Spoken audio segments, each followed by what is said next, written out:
queremos ajudar você, e é possível que Deus tenha feito nossas vidas se unirem para que Ele mesmo ensine a você aquilo que tem nos ensinado ao longo desses meses. É um prazer, então, meninas e meninos, estar com vocês hoje aqui para conversarmos, para estudarmos, para ouvir um pouco da Palavra de Deus. Ainda mais num dia tão especial como esse, a Sexta-feira Santa, um dia onde nós celebramos, talvez não seja a palavra correta, mas recordamos do sacrifício de Cristo feito na cruz do Calvário. E seria muito interessante e muito bom se passássemos esse dia em meditação sobre o que Jesus fez por nós, sobre como isso impacta a nossa vida. Uma vez a Mirne me lançou esse desafio sobre o que a morte de Jesus na cruz significa para você.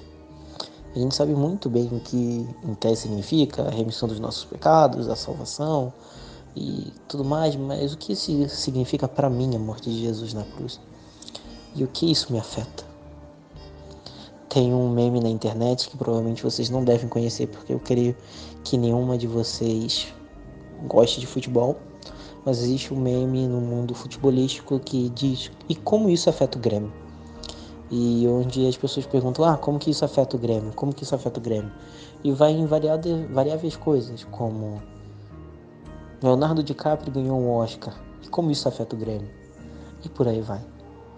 E é engraçado porque são coisas sem sentido que, obviamente, não afetam em nada o Grêmio. Mas a morte de Jesus Cristo afeta muito a gente. E como que eu lido com isso? O que foi que Jesus passou? São temas muito interessantes para meditarmos hoje. E, bem, eu devo dizer que passei a maior parte do dia indeciso sobre o que eu iria pregar. Temos muitos temas interessantes que podemos abordar quando o assunto é Sexta-feira da Paixão. Podemos fazer estudos mais teológicos, mais centrados na Bíblia, ou podemos exemplificar como sexta-feiras negras que acontecem na nossa vida, onde a esperança e o amor acabam, onde nós não vemos o sol brilhar novamente, achamos que está tudo perdido. Mas, graças a Deus, o domingo vem e o nosso Senhor ressuscita e o sol volta a brilhar, e assim também muitas vezes na nossa vida acontece. E eu estive um pouco perdido sobre o que vamos pregar, o que eu vou dizer hoje. Mas decidi focar um pouquinho mais sobre Cristo Jesus e o seu plano. E como que a morte dele na cruz afeta a gente. Em Gênesis 1, capítulo 31, Deus diz: E viu Deus tudo quanto tinha feito, e eis que era muito bom. Foi a tarde e a manhã do dia sexto. Deus, após a criação do mundo, depois da criação do homem, ele viu toda a sua obra, e viu que era bom. Ele viu a criação dos céus, das estrelas, dos animais, das aves, de tudo, desde o ser mais grande até o menor e mais insignificante. E ele viu que era bom, ficou satisfeito com a obra de suas mãos e descansou. O sétimo dia assim surgiu, o dia de sábado. E o plano original de Deus é que não houvesse separação entre ele e suas criaturas. Quando a gente lê capítulo 3, no versículo 8, no versículo 8 mesmo diz: E ouviram a voz do Senhor que passeava no jardim pela viração do dia, e esconderam-se Adão e sua mulher da presença do Senhor Deus, entre as árvores do jardim. Ou seja, era comum Deus andar pelo jardim do Éden conversando com Adão e Eva. E eu imagino que devia ser horas bem graciosas, bem divertidas que eles passavam juntos. Eu devo imaginar que deveria ser igual quando dois filhos chegam da escola animados, duas crianças pequenininhas, animados pelo dia, pelas descobertas que eles tiveram, pelas coisas que aconteceu, e ficam contando pro pai, pra mãe, ficam explicando tudo. Eu imagino que essas horas na viração do dia, quando Adão e Eva caminhavam com Deus, devia ser um tempo incrível. Um tempo maravilhoso. E Deus, na verdade, Deus ficou tão preocupado com Adão e Eva que a primeira coisa que ele fez após a criação deles foi um dia de férias onde ele estaria só com eles. É engraçado porque Adão e Eva eles tinham um trabalho para fazer no Éden. A vida no Éden não era só dormir. Eles tinham que cultivar, plantar, regar, cuidar do jardim de Deus. Eles deveriam ser guardiões daquele jardim, daquele espaço. Então eles deveriam trabalhar e depois teriam um dia especial para com Deus, o dia de sábado. E essa foi a primeira coisa que Deus se preocupou, em ter um dia específico com o ser humano. A intenção de Deus sempre foi estar andando intimamente com o ser humano. A intenção de Deus nunca foi ter mediadores humanos entre ele e nós. Nunca precisar de nenhum mediador.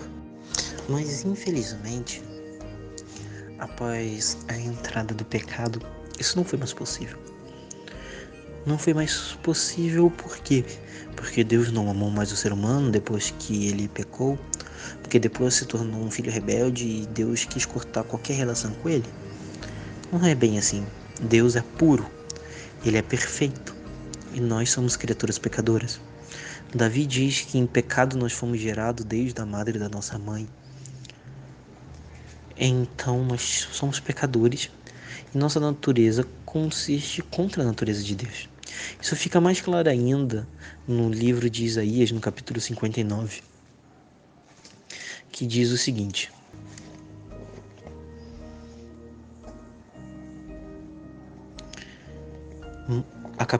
capítulo 59, versículo 1 diz: Eis que a mão do Senhor não está encolhida para que não possa salvar, nem agravado o seu ouvido para que não poder ouvir. Mas as vossas iniquidades fazem separação entre vós e o vosso Deus, e o vosso pecado encobre o seu rosto de vós, para que não vos ouça.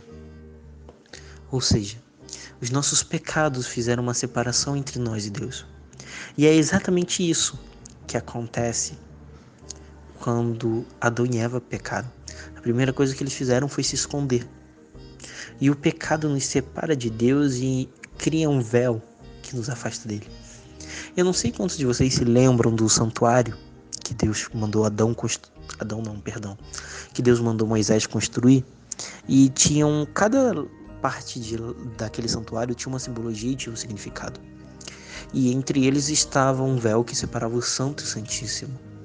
Aquele véu representava os nossos pecados, a separação entre Deus e o homem.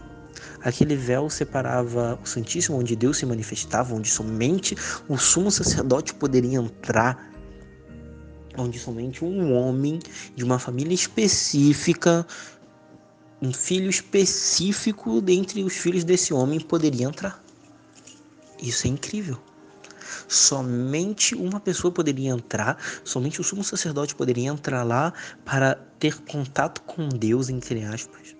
E todas as outras não poderiam entrar. E mesmo assim, aquele sumo sacerdote devia cumprir uma série de rituais, até mesmo a vestimenta dele deveria ser uma vestimenta específica. E para vocês terem uma ideia, ele devia ter um sino amarrado nele, e enquanto ele andasse, faria barulho, e ele teria uma corda amarrada na sua cintura, porque se parasse de fazer barulho, você entendeu que a pessoa morreu. Então, como ninguém podia entrar, como que a gente vai tirar um morto lá? Eles puxavam a corda que estava amarrada na cintura da pessoa de fora do santuário, do Santíssimo. Caso o sumo sacerdote tivesse algum pecado, ou tivesse alguma ofensa a Deus, e Deus o matasse, ou visse a glória de Deus e ele não aguentasse, puxassem para fora ele através dessa corda. Ou seja, a separação entre Deus e o homem era uma coisa muito séria. Ao ponto de Deus dizer que ninguém poderia ver sua face e não morrer. E bem, eu não preciso nem dizer como que isso afeta a gente, né? Porque nós, infelizmente, também somos pecadores e também estamos longe de Deus. E ao longo da história, Deus mandou vários artifícios intermediários para fazer essa ligação entre nós e Ele. O Cordeiro, o sumo sacerdote, o profeta. Mas a vontade de Deus sempre foi falar face a face com a gente. Tem uma história, agora eu estou sem tempo de procurar na Bíblia, mas depois eu mando o texto para vocês, o capítulo e o versículo, onde Deus aparece para o povo para falar com ele, com todo o povo, e o povo fica com medo e manda Moisés subir para falar por eles. É uma coisa bem triste, porque todos nós somos sacerdotes para Deus. Deus, ele quer ter o mesmo relacionamento que tem com a Mirly, com o Emanuel, com a Alice, com a Suzy, com todo mundo. E muitas vezes a gente não dá tempo para ele, não desenvolve esse relacionamento. Às vezes a gente faz que nem o povo de Israel e manda, não, vai você falar com ele, eu não aguento ver a presença gloriosa de Deus. É muito triste isso. Mas então veio Jesus. E Jesus, ele deveria fazer essa ligação entre nós. Fazer essa ligação entre nós e Deus. E para fazer essa ligação foi bem difícil. Eu gostaria de meditar um pouquinho com vocês sobre isso. Em Gênesis não, desculpa pessoal. Em Lucas, capítulo 22. Lucas é um dos evangelhos, na verdade, mais detalhistas sobre a vida de Jesus. Lucas, ele era um médico, ele provavelmente não foi testemunha ocular das coisas que aconteceram nesse livro, mas ele fez uma investigação minúscula, detalhista, detalhe por detalhe sobre a vida de Jesus e sobre seus acontecimentos finais. E ele nos fala sobre enquanto Jesus estava no Getsemane. E ele diz o seguinte, a partir do versículo 40. E quando chegou a Lucas 22, 40. E quando chegou àquele lugar, disse-lhe, orai para que não entreis em tentação. E apartando-se dele a cerca de um tiro de pedra, e pondo-se de joelho orava, dizendo, Pai, se queres, passa de mim este cálice, todavia não se faça a minha vontade, mas a tua. Apareceu-lhe um anjo do céu que o fortalecia. E posto em agonia, orava mais intensamente.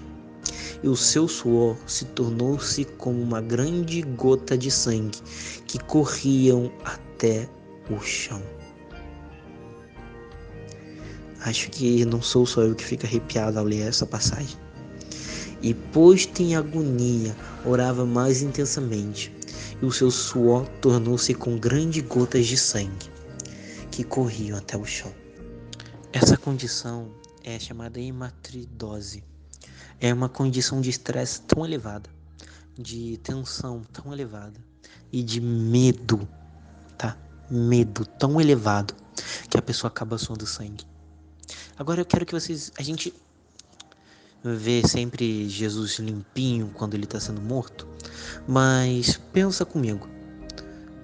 Vocês já caminharam, ou já jogaram bola, ou já correram, ou andaram debaixo de um dia tão quente e você chega em casa encharcado de suor? Agora, imagina você, em vez de ser suor, ser sangue. Isso fica grudento no corpo. É sangue. Sangue quando seca gruda. Jesus, ele ficou encharcado de sangue. Jesus, ele ficou vermelho, literalmente, de sangue. Isso aconteceu porque nós tínhamos um Deus encarnado que nunca esteve longe de Deus Pai. Me permitam, só para ficar melhor a compreensão, nós tínhamos um homem que nunca ficou longe de Deus, que viveu sempre desde o início das eras ao lado de Deus. Ele mesmo disse, eu e o Pai somos um, eu e o Pai somos um, eu e o Pai somos um, onde o Pai está eu estou, onde eu estou o Pai está, quem me vê, vê o Pai. Nós tínhamos alguém que sempre andou, sempre esteve ao lado do Pai. E nós agora temos ele longe do Pai. Longe por quê, Emanuel? Jesus não pecou. Como ele está longe do Pai? Vamos para Isaías 53. Isaías 53 nos explica por que Deus estava longe do Pai.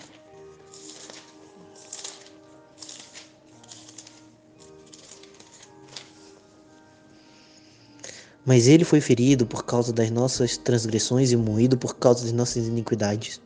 E o castigo que nos traz a paz estava sobre ele, pelas suas pesaduras fomos sarrados. Todos nós andávamos desgarrados como ovelha. Cada um se desviava pelo seu caminho, mas o Senhor fez cair sobre ele a iniquidade de todos nós. Sim, ele foi oprimido e afligido, mas não abriu a boca. Como cordeiro foi levado ao matadouro, e como ovelha muda perante os tosqueadores, mesmo assim ele não abriu sua boca. Deus pegou os nossos pecados, o pecado de Emanuel, o pecado da Mirne. A Mirne peca, brincadeira, pessoal. Os pecados da Mirne, os pecados da Alice, o pecado de toda a humanidade, de todas as pessoas que já existiram, existem e irão existir, e jogou tudo em cima de Jesus. Agora imagine a agonia que Jesus estava sentindo. Imagine um dia, você criancinha, você sempre esteve do lado do seu pai. Você sempre, em qualquer lugar que você vai, você está com seu pai. Agora imagina, do nada, você não está mais do lado do seu pai. E você vê um monte de pessoas ruins que querem te fazer mal. O desespero iria bater muito forte em você. Assim também foi com Jesus. Ele se viu longe do pai, afastado do pai. Só que Jesus, ele sabia já qual era o fim dele. Sabia que era a morte dele. Mas vamos continuar a nossa jornada pelo livro de Lucas. E Jesus foi preso, certo? E ele já tinha todo esse momento de tristeza, de agonia. Ele tinha acabado de ver os seus 12 discípulos fugindo. E agora ele estava levando para o julgamento. Eu quero ler o capítulo 22 a partir do verso 56 com vocês, que diz o seguinte: E como certa criada, vendo-o estar assentado ao fogo, puseram os olhos nele, e este também estava com ele. Porém ele negou, dizendo: Mulher, não o conheço. E um pouco depois, vendo o outro, disse: Tu és também um deles. Mas Pedro disse: Homem, não sou. E passada quase uma hora, um outro afirmava, dizendo: Também este verdadeiramente estava com ele, pois também é Galileu. Pedro disse: Homem, não sei o que dizes. E logo estando ele ainda a falar, cantou galo. E virando-se o Senhor, olhou para Pedro, e Pedro lembrou-se da palavra do Senhor: Antes que o galo cante, hoje me negarás 3 vezes. E saindo Pedro para fora, chorou amargamente. Jesus, enquanto estava sendo levado para o julgamento, ele viu um dos seus servos, uma palavra muito melhor. Ele viu o seu melhor amigo negando ele. Ele não encontrou conforto em Pedro. Ele não encontrou alguém que fala: Jesus, eu estou aqui, você está sendo julgado, mas eu estou aqui para você, irmão. Não, ele encontrou negação. Continuando, diz: E os homens que detinham Jesus zombavam dele, ferindo. E vendando-lhe os olhos, feriram no rosto e perguntaram, dizendo: Profetiza, quem é que te feriu? E outras muitas coisas diziam contra ele, blasfemando. Imagina Jesus sendo vendado e agredido por pessoas falando: quem foi que te agrediu? E essas pessoas não eram inimigas de Jesus, não. Eram pessoas para quem Jesus viera morrer para salvar. Entende isso? E nessa situação de estresse, Jesus foi levado a julgamento, não foi achado nenhuma culpa nele. Após isso, Jesus ele foi chicoteado. O chicote romano ele era bem diferente porque não era só uma tira de couro, mas tinha objetos pontiagudos, ossos, ferrão, para quando chicoteasse, entrasse o arpão dentro da carne da pessoa e puxando rasgasse, deslacerasse músculo, tendão, tudo que tivesse pelo caminho. Jesus ele foi açoitado nisso. E após isso ele foi obrigado a carregar a cruz. E ele foi crucificado entre 2 ladrões. E o restante da história da crucifixão de Cristo acho que é conhecida dos demais. A história dos 2 ladrões, um que rejeitou a Cristo e outro que o aceitou. As blasfêmias dos líderes de Israel. Mas existe uma curiosidade, uma coincidência, existe isso na Bíblia? Não sei. Que é o seguinte: Marcos capítulo 15. Quero compartilhar isso, que é algo que meu pai, na verdade, me ensinou, me contou. E eu quero compartilhar com vocês. Em Marcos capítulo 15, 25 diz: E era a hora terceira, e o crucificaram. Marcos 15, 34 diz: E à hora nona, Jesus exclamou com grande voz, dizendo: Eloi, Eloi, lama sabachthani, que traduzido é Deus meu, por que me desamparaste? No versículo 37, e Jesus, dando um grande bado, expirou. Mas tá, Emanuel, tudo bem, Jesus morreu. O que isso tem a ver? Jesus ele foi crucificado na hora terceira e ele morreu na hora nona. Jesus morreu na sexta hora de crucifixão dele. Na sexta hora de sua crucifixão, Jesus ele olha e dá um brado. Esse brado é um brado de vitória. É o mesmo brado que ele deu em Gênesis 1:35, quando ele vê a obra de sua criação e diz: tudo era bom e descansou. Novamente nós vemos Jesus olhando para a sua obra, vendo tudo que tinha feito era bom.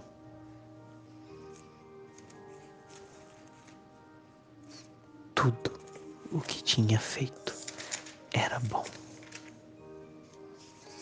Na sexta hora, Jesus expirou. Isaías 53:11. E ele verá o fruto do seu trabalho e de sua alma, e ficará satisfeito. Novamente. E ele verá o fruto do seu trabalho e da sua alma, e ficará satisfeito. O mesmo Deus que viu no princípio que toda a criação da sua alma, das suas mãos era bom. O mesmo Deus que viu que os céus e a terra, que Adão e Eva perfeitos, era bom. É o mesmo Deus que na cruz, crucificado, ele olha para mim e para você. Ele olha para João, ele olha para Maria, mãe dele. E ele vê, e ele diz: é bom o que eu fiz. Tudo que eu fiz era bom. E nesse momento, quando Jesus expira, acontece algo incrível, algo maravilhoso, algo que transcende o conhecimento humano, algo de significado incrível. Se já não tivesse isso, um significado incrível, ele diz mais. Lucas, versículo 45, capítulo 23, versículo 45. E rasgando-se ao meio o véu do templo. Se lembra? Aquele véu que representava a separação entre Deus e os homens foi rasgado. Por isso que Jesus viu o fruto do seu trabalho era bom. Por isso que Jesus se alegrou na sua morte. Porque ele viu pela fé eu e vocês. Viu as pessoas que creram no seu nome. Viu que o fruto do seu trabalho não tinha sido em vão. Porque não havia mais separação entre o homem e Deus. Por causa dele, hoje nós temos acesso a Deus.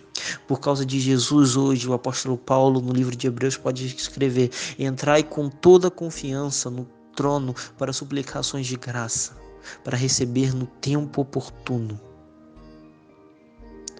Por isso que hoje eu e você temos acesso ao outro lado do véu, pela morte de Jesus Cristo.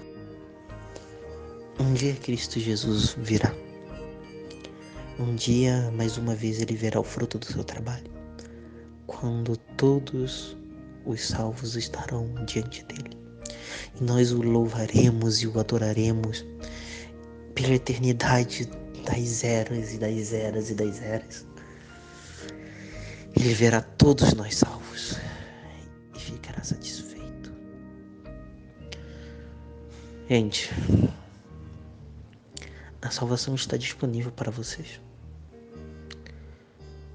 Temos uma pessoa que morreu por nós, que não merecia passar por nada que passou, mas passou mesmo assim por mim e por você. E por que não entregar o nosso coração a Ele e permitir que Ele faça morada em nós? E naquele dia nós possamos estar no meio da multidão dos salvos. Vamos orar. Querido Jesus, o Senhor fez o que nenhum de nós faria. O Senhor morreu por nós quando ainda éramos inimigos do Senhor. O Senhor morreu por nós quando nós ainda éramos pecadores. E isso não tem preço, meu Pai. Na verdade tem um preço grandíssimo que é o seu sangue. E hoje, através do Senhor, nós podemos ser chamados filhos de Deus. E de fato nós somos filhos de Deus pela criação. E nós somos filhos de Deus pela adoção. Nós somos filhos de Deus pela justificação, meu Pai. Nós somos filhos de Deus pelo teu sangue, Jesus. Que o Senhor esteja conosco. Que nessa Páscoa nós possamos refletir no grande preço pago. E que possamos entregar o nosso coração em tuas mãos. Nos perdoe e nos salve. Nos direcione e nos guie. Que nós possamos ter essa amizade com o Senhor agora. Já que o véu foi rasgado, que cada menina e menino desse grupo possa ser igual a Enoque, andando aqui na terra já com o Senhor. Em nome de Jesus. Amém. Se você sente o desejo de participar, entre em contato conosco através de uma de nossas mídias sociais. Nós queremos ajudar você e é possível que Deus tenha feito nossas vidas se unirem para que Ele mesmo ensine a você aquilo que tem nos ensinado ao longo desses meses.